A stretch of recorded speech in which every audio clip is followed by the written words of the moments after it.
はい、それではですね、全世界のパーサー、そしてパーサージェネレーターファンの皆様、本日ようこそ。早速ですが、パーサーの話をしたいと思います。準備はいいですかね。まず、慌てない。まず自己紹介です。私、金子雄一郎と申しまして、インターネット上ではフクロウのアイコンで活動しています。会社としてはトレジャーデータという会社で働いていて、普段はエンジニアリングマネージャーをしています。今年もトレジャーデータはですね、ゴールドスポンサーを務めています。拍手。はい、ありがとうございます。トレジャーデータ、社内に今、コミッターが5人在籍していて、うち3人が同じチームで働いている楽しい職場です。今年もね、いろんなメンバーが来ているので、捕まえて話を聞いてあげてください。オープンソースの方では C-Ruby のコミッターをやっていまして、パーサーとパーサージェネレーターの開発をやっています。言語開発をクラスターの中でも、この2つを同時にやっている人ってそんなにいないと思うので、珍しいキャラじゃないかなと思ってます。昨年はですね、Bison っていうツールを殺したことから、The Bison Slayer という2つ名をもらいました。好きなパーサーは LR パーサーです。はい。では早速ですが、Ruby のパーサーについて見ていきたいと思います。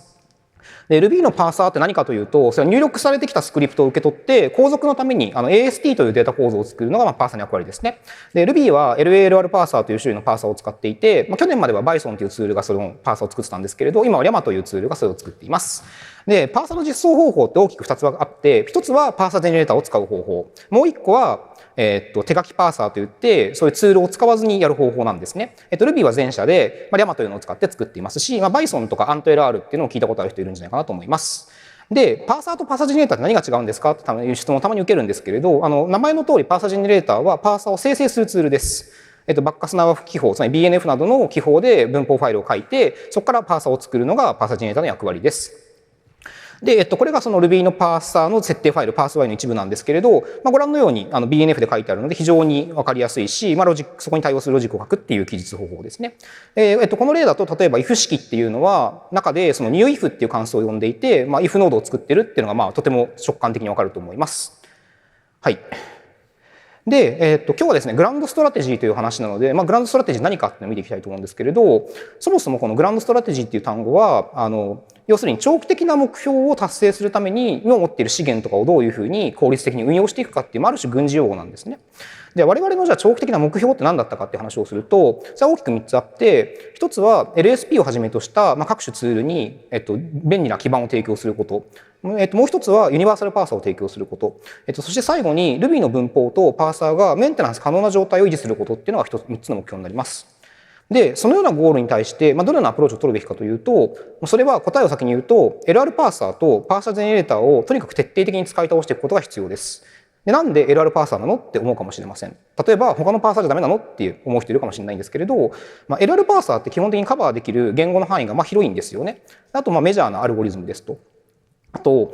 そもそもとして人間にとって理解しやすい文法って多分 LR 文法にかなり近いんじゃないかというふうに僕は考えています。で、じゃあ LL パーサーはっていうと、あれは LR パーサーよりも非力なので、あまり話にならないなと思ってます。で、皆さんの中にはペグワっていう人もいると思うんですけど、あれはですね、エラートレラントパーサーを作るのがめちゃくちゃ難しいんですよ。なんでかっていうと、ペグっていうパーサーにおいては、シンタックスエラーというのが、全部の可能性を検討した結果、どれもダメでしたっていうのがシンタックスエラーになってくるので、そもそもどこでシンタックスエラーになったかって情報を後から取るのがすごく難しいと。なので、僕たちが使うべきパーサーは LR パーサーしかないというのが今日の話です。じゃあパーサーはじゃあ LR パーサーでいいと。なんでじゃあパーサージェネレーターなんてものをわざわざ用意するのかっていう話もしたいんですけれど、これにはいくつか理由があるので全部見ていきましょう。で、一つ目はですね、文法のデザインに対してパーサージェネレーターって適切なフィードバックをくれるんですよ。例えば実際にあった例なんですけれど、これバグズの18080っていうチケットなんですけれど、このチケットでは、ブロック付きのメソッド呼び出しをパターンマッチの左側に書けるケースと書けないケースがあって、なんていうんだろうな、不一致というか、両方書けた方が良くないっていうような多分提案だったと思うんですけれど、これ、要するに引数を書くの括弧があるかないかでシンタックスエラーになるかどうかっていうのは今変わるんですね。で、例えばじゃあこれ、そうだねって思って、じゃあ両方とも書けるようにしましょうってしようとしたときに、何か問題があるかどうかとか皆さんわかります？はい。このチケット、ちなみに、パース Y の制約で実装は難しいって書いてあるけど、それが大嘘で、ちゃんと実装できるんで、実装上の問題はないんですよ。どうですか？何かこの文法を入れた時の問題って皆さんわかりましたか？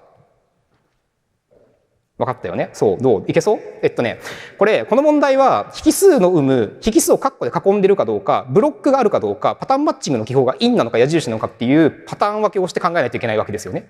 ね。で、場合分けしたものがこちらなんですけれど、一個だけ怪しいのがいるんですよ。つまり、ブロックがなくて、引数を括弧で囲ってなくて、パターンマッチングの記法が矢印の時って、ハッシュを引数にした、メソッド呼び出しの文法と衝突するんですよ、これ。既存の文法と。そんなん分かるわけねえじゃんってみんな思うと思うんですけど、大丈夫です。僕も分からないんです、こういうのは。で、これ人間が見つけるの多分もうほとんど不可能だと思っていて、ただ、パーサージェネレーターってすごい賢くて、この手の問題をコンフリクトっていう形で全部レポートしてくれるんですよ。で、じゃあなんでこういう問題、文法上のこういうデザインの問題が人間にとって分かりにくいか見つけにくいかっていうと、大きく理由が2つあって、1つは無限の組み合わせを考慮しないといけないっていうのと、もう1個はこの手の文法の議論っていうのがすごく局所的な議論として行われるっていう2つの問題があります。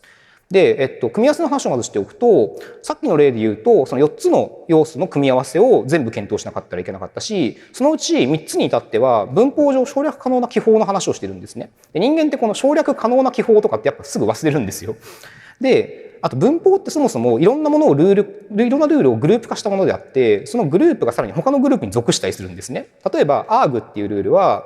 ここで言うと a == b、1たす2、1点点点2みたいな全部その同じグループに属していると。だからこれをもしいじるんだったらば、その他の文法になんか影響がないかを考えなくちゃいけないし、また arg っていうのはエクスプレッションとかステートメントっていう他のルールの中にも出てくるので、そういったところに何か影響がないかっていうのを検討していかないといけないと。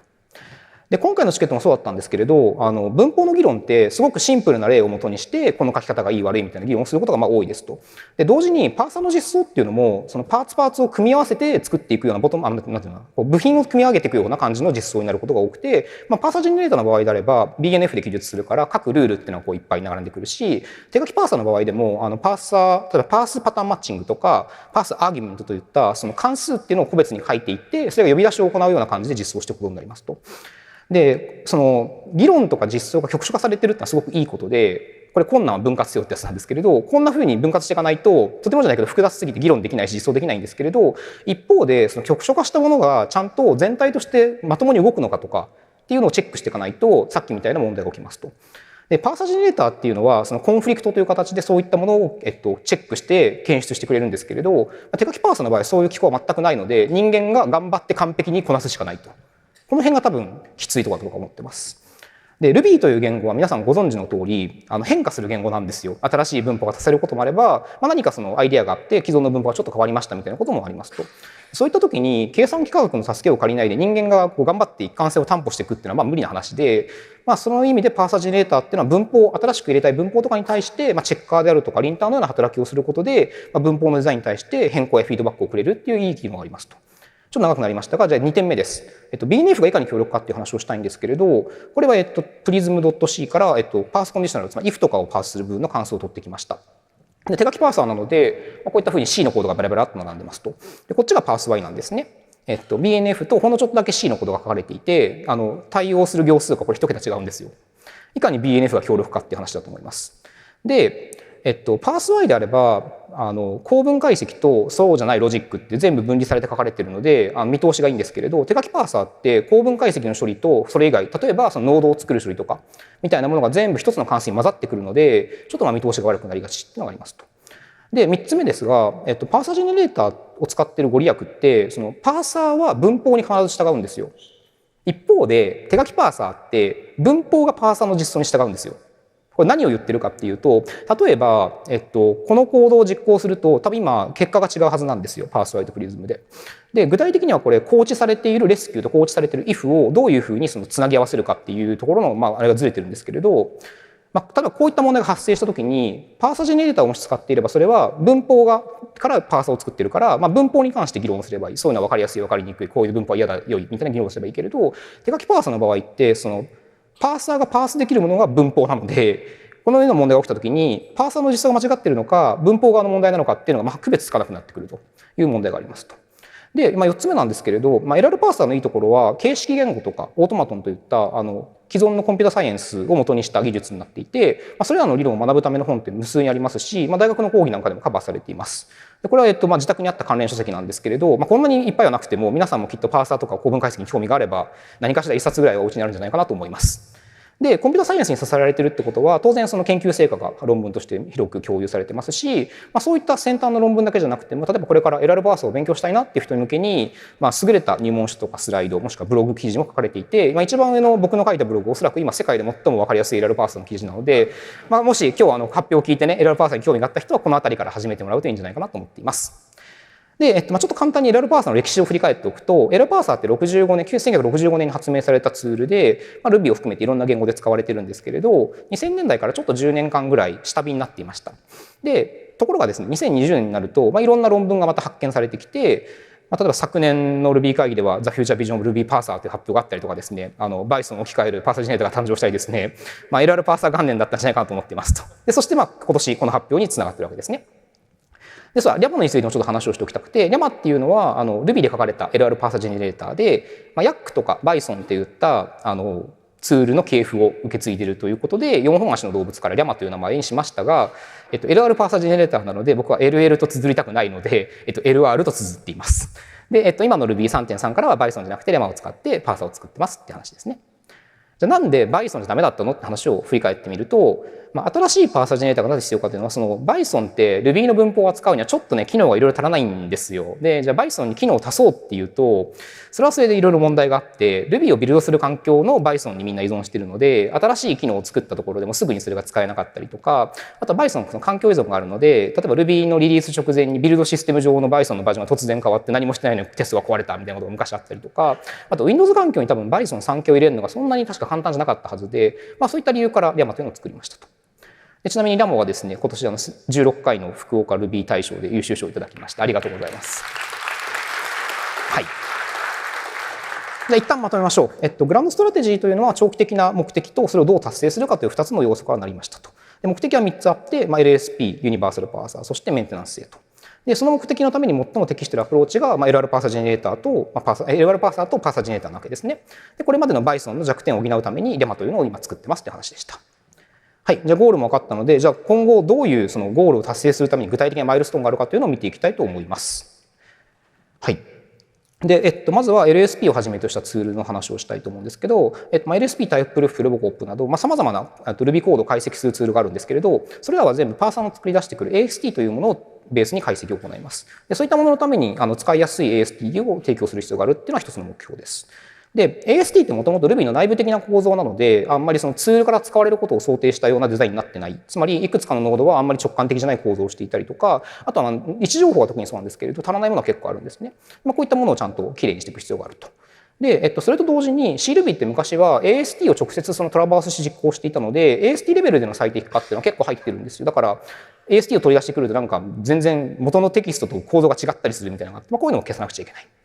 でこれらのマイルストーンには両方ともブロッカーが一つあって、それは全ての種類のノードが一つの構造体によって表現されてたんですね。だから一つそのあるノードのために何かフィールドを足すと全部のノードのフィールドが増えてすごく無駄があるとか、あとはその共用体を結構対応してたので、正直キャストして使うのがすごく難しいとかっていう問題がありました。まずこれを解決しなくちゃいけない。なんだけど、これはもう現状のマスターブランチでは解決してあるので大丈夫ですって感じですね。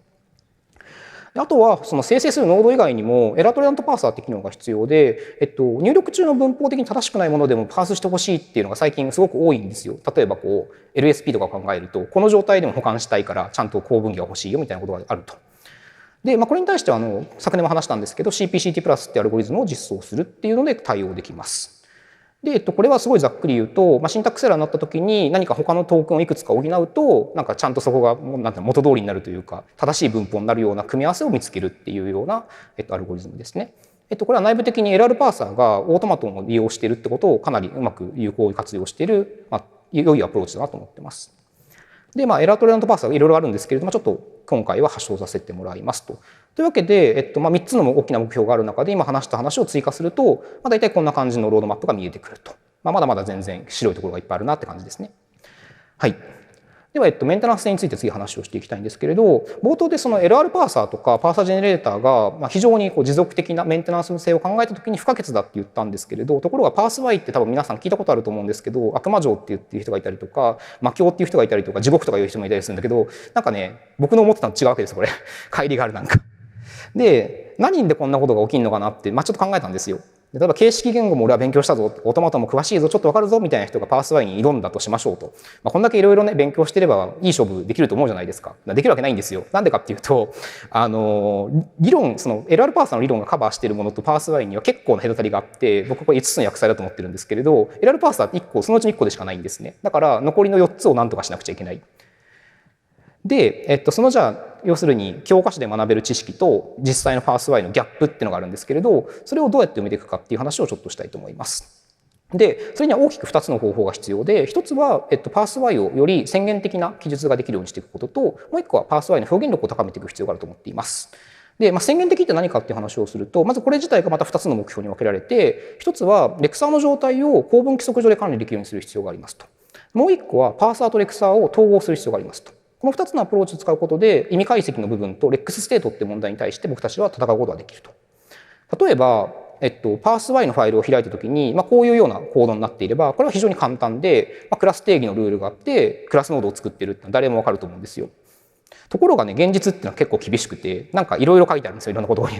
で、アクションの中に何やってるかっていうと、ノードを作る以外にも、ローカル変数のテーブルを管理してみたりだとか、コンテキストを管理したりしてるんですね。で、コンテキストって何かっていうと、例えば Ruby においては、クラスの直下にリターンって書けないんですけれど、もちろんメソッドの定義の中にはリターンを書くことができますと。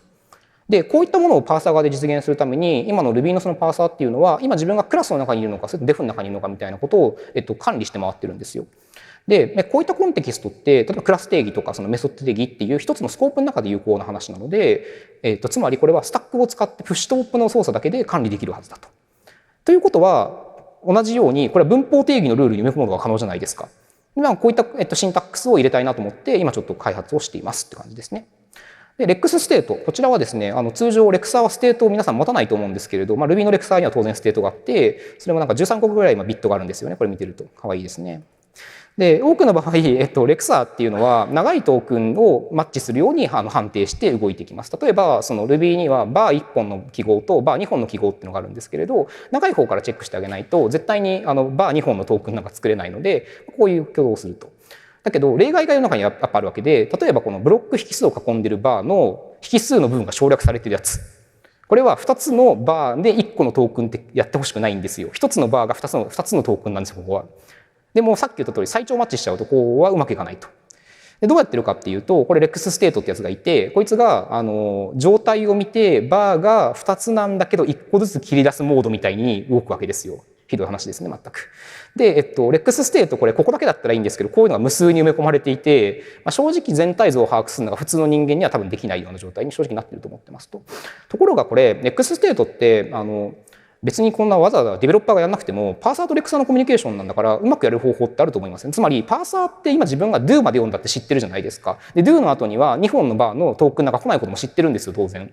だってグラマーのルール分かってるんだから。そしたら、その情報をうまくレクサーに伝えてあげれば、別に我々そのデベロッパーをいちいち管理しなくてもいいじゃんって思うじゃないですか。思うでしょ？思わない？思いますよね。はい。で、パーサー側にそういうふうに状態管理を任せようっていうのを僕も思ってすごく嫌だなと思ったんですけれど、これね、調べてみたら2010年代に PSLR っていうその新しいパーサーの技法としても実は論文が出てるんですね。ちょっとこれ中全部読むと大変なのであれですけれど、この論文が言ってて面白かったのは、そのパーサーとレクサーを今まで素結合に君たちはやろうとしていたかもしれんが、その結果かえって複雑化しとるだろうと。つまり誤ったマイクロサービスをまでやってるだろうっていう主張と、あとはそのレクサーの状態っていうのは文法定義から計算可能だし、パーサーのスタックに突っ込んでおけばそれでうまくいくんだからっていう、その僕が言ってることをこの人言ってるわけですよ。偉い人もいるもんですね、なんかね。で、じゃあところでこの PSLR を実装する前提としては IER ってまた今度別のパーサーの実装が必要になってくるんですけれど、ちょっとこれはですね、なんか LLR のもっといいやつっていう話なんですけれど、あんまりちょっと細かく話す余裕はないので、これいい話があって、3日目の14時10分から英和システムマネジメントの構文解析研究部の小葉潤さんって方がこれを話すので、ぜひ3日目はここに行きましょう。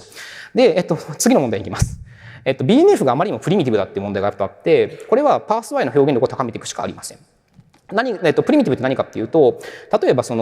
今のパース Y ってルールを全部手書きする必要があるんですよ。省略可能なものとか、例えば複数回連続するようなものみたいなルールがあったときに、そういうのってもう書き方決まってるんですよ、パターン化されていて。で僕たちプログラマーってその決まったものに関しては関数とかメソッドみたいなものを用意してリファクタリングとか切り出していくじゃないですか。そういったことが今できないんですね、パース Y では。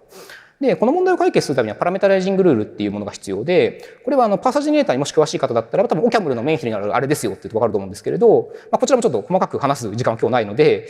困ってるんですけど、皆さん詳しく聞きたいですよね。そんな方にいいお話がありまして、2日目の11時半からワイダーさんこと高田さんがそのものズバリですね、ハイリーエクスプレッシブグラマーってテーマで登壇されるので、おそらくこの発表今までできなかったパース Y に構造を与えていくっていう話になっていくと思っていて、つまりパース Y をメンテナンスしている皆さんは、この発表をぜひ聞きに行ってください。はい。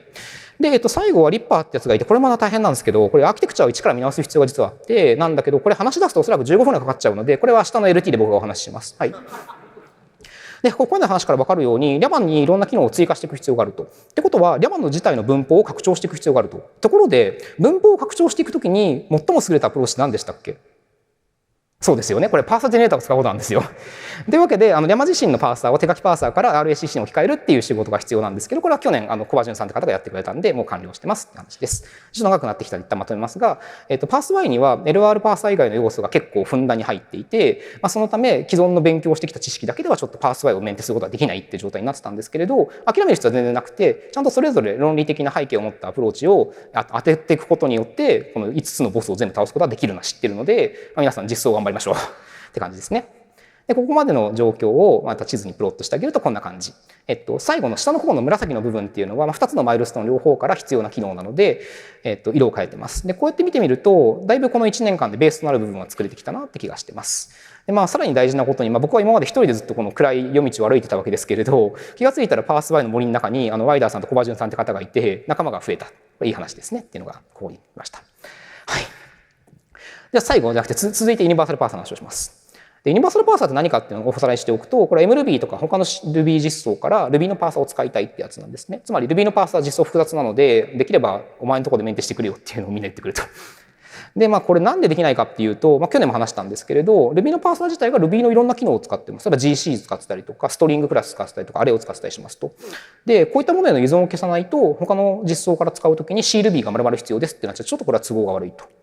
で、いくつかゴールを分けたんですけれど、一つのゴールとしては、Ruby の AST 構造体を GC の管理から外すっていうのをやらなくちゃいけなくて、AST もですね、Ruby の GC めちゃくちゃ便利なので、そこでメモリを管理してるんですけれど、これをまずやる前に、ノードからオブジェクトの依存を今度消さないといけなくて、なんでかっていうと、その AST 自体がノードを見てて、ノード自体はさらに Ruby のオブジェクトを他に見ている。で、こういうのって基本的には末端の方からやっていかなくちゃいけないので、ノードの方を調整しなくちゃいけないんだけど、Ruby のノードっていろんな種類があって、それぞれなんか思い思いの Ruby のオブジェクトに参照を持っていて、めちゃくちゃな数があるんですよ、こいつら。あとこれ立派の問題もちょっと絡んでいて、立派用の特殊なノードがあって、ここにまたオブジェクトがベラベラこうくっついてるんですね。結構大変なんですけれど、これはですね、実はもうマスターでは解決していて、すごいでしょう。なんだけど、僕がやったわけじゃなくて、これは AST の方は蓮見さんって方が、あとノードの方は SH さんって方がそれぞれ解決してくださったので、ありがとうございます。蓮見さんといえばですね、明日14時10分からアンロック・ザ・ユニバーサル・パーサーズというテーマで登壇されるんですけれど、こちらピコルビーコンパイラーを作っている方がユニバーサル・パーサーを使う側から見た時の話なので、ちょっと楽しみな一方、僕は作り手としてちょっと緊張があるなっていう発表です。で、SH さんの方はですね、明日の LT で多分パーサーの話をしてくれると思うので、これも楽しみですね。で、残ってる作業としては、ID っていうやつと、あと、RB ストレ VCATF っていうのはフォーマット関数なんですけれど、この辺に依存しているところが多分結構残ってる中で大きいやつなので、この辺はでも、あと2つなんで、なんとかやっていきましょうって感じですね。というわけで、ここまでの話を整理するとこんな感じ。もうだいぶ僕たちのなんか旅するフィールドが見えてきたんじゃないでしょうかと。で、今度はですね、ユニバーサルパーサーっていうのが暗闇の中を歩いていくと、蓮見さんって方と、SH さんって方が同じく協力してくれるようになっていて、なんかメンバーがだいぶ増えてきたなっていうのが今ですと。で、最後に、その他のチャレンジをいくつか見ておきたいんですけれど、LSP のところでも触れたんですけれど、昔はその全ての種類のノードが一つの構造体だったから、情報が多いノードも少ないノードも一律同じだけのメモリを確保してたんですね。これはあまり効率が良くないと。で、この問題はノードの構造体を全部ばらしたときに僕の方できれいにしたので、オプティマイズノードメモリマネジメントっていう課題は解決されてます。で、あと、Llama って Ruby で実装されてるんですよ。ってことは RBS とかで片付けが可能なんですね。で、今後の開発のためにも、ちょっと片付けてみたいなって去年思ってたところ、IO ユラさんって方が去年の Ruby 会議の4日目にやりますよって言ってくれたので、これは現在進行中って感じですね。というわけで、ここまでの話をまたさらに追加すると、こんな感じになってくると。これが今僕の見えている全体像です。そして、冒険のフィードが広がる中で、IO さんって方が加わって、6人でなんか冒険をしているっていう割と賑やかな感じのパーティーに今なっていますと。はい。で、これはね、シュレーモンっていうんですよ。どこだっけな。首里城にある門なんですけれど、綺麗ですよね。で、はい、ところでね、これは何でしょう。これロードマップですよね。でも本当に僕たちの冒険してるフィールドってこれだけなんですかっ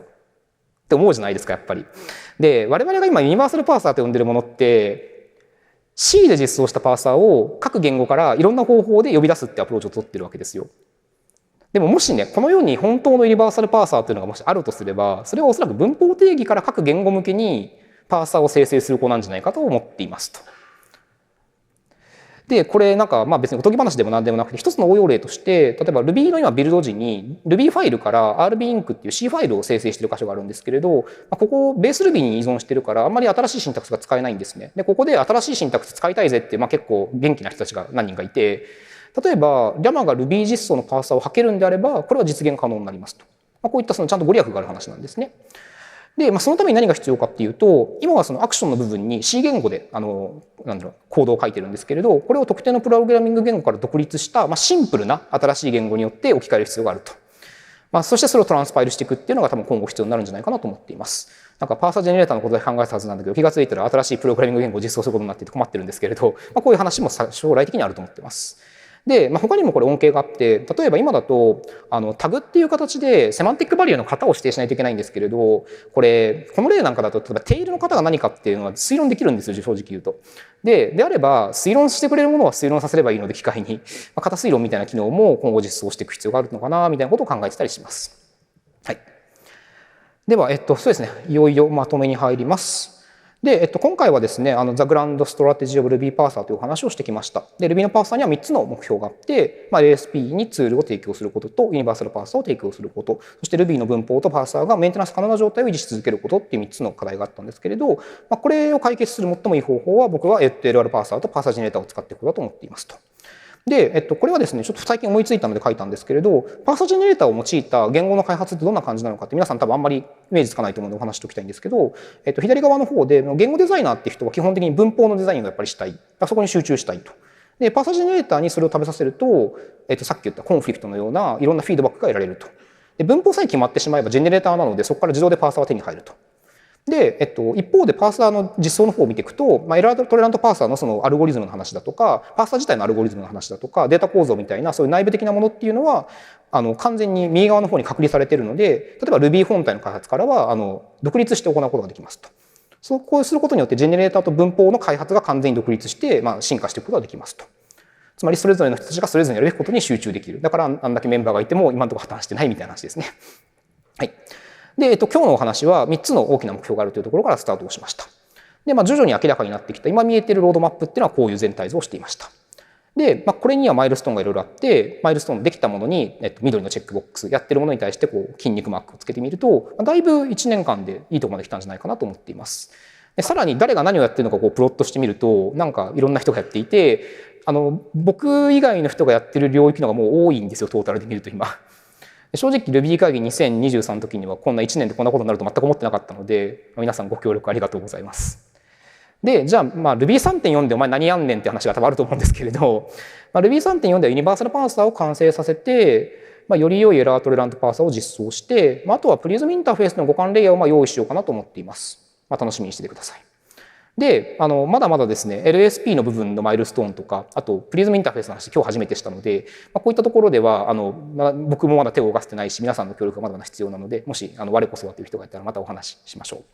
で、最後に謝辞ですね。普段アーキテクチャの説明に相談に乗ってくださっている成瀬さんありがとうございます。あと、実装やレビューなんかだと中田さんにいつもしてもらってるんで、これはありがとうございます。あとですね、いつも応援してくださっている英和システムマネジメントの構文解析研究員の皆さんと、あと読書会をやってて、ドラゴンブック読書会ってやってるんですけれど、そこのメンバーの皆さんありがとうございます。であとはですね、個別名前を挙げさせてもらうと、コバジュンさんとワイダーさん、それからハスミさん、SH さん、ユラさんをはじめとした、リャマとかパース Y にパッチを書いてくださっている方に感謝します。で、レファレンスは後で資料をアップロードするので、興味を持った方はダウンロードしてみてください。というわけでですね、パーサーの未来をまたこれから皆さんと一緒に作っていきたいと思っております。ありがとうございました。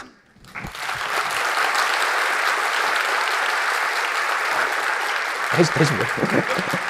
夫